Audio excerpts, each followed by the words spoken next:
రాష్ట్రంలో ఈ రోజు రెడ్ బుక్ రాజ్యాంగంతో ఏ రకంగా అదుపు తప్పిపోతే పోలీస్ వ్యవస్థ ఎంతగా దిగజారిపోతుంది అని చెప్పడానికి నిదర్శనం ఈ రోజు తెనాలిలో మన కళ్ళ ఎదుటే కనిపిస్తా ఉన్న సత్యం. ఈరోజు నిజంగా ఈ ఘటన చూస్తే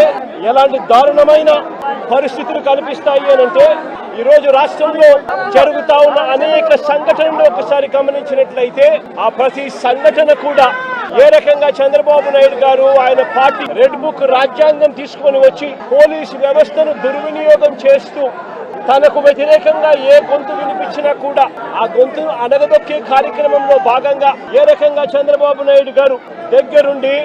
వైఎస్ఆర్సీపీకి సంబంధించిన మాజీ మంత్రుల మీద, మాజీ ఎమ్మెల్యేల మీద, నాయకుల మీద, కార్యకర్తల మీద, సోషల్ మీడియా కార్యకర్తల మీద ఏ రకంగా తప్పుడు కేసులు పెడతా ఉన్నాడు, ఏ రకంగా తప్పుడు సాక్ష్యాలు సృష్టిస్తా ఉన్నాడు, ఏ రకంగా వాళ్ళని జైళ్లలో పెడతా ఉన్నారు, ఏ రకంగా చట్టాన్ని చేతిలోకి తీసుకోవడం ఒక పరిపాటిగా మారిపోయింది అనడానికి ఈ రోజు రాష్ట్రంలో జరుగుతా ఉన్న రెడ్ బుక్ రాజ్యాంగం మన కళ్ళ ఎదుటే కనిపిస్తా ఉన్న సత్యం.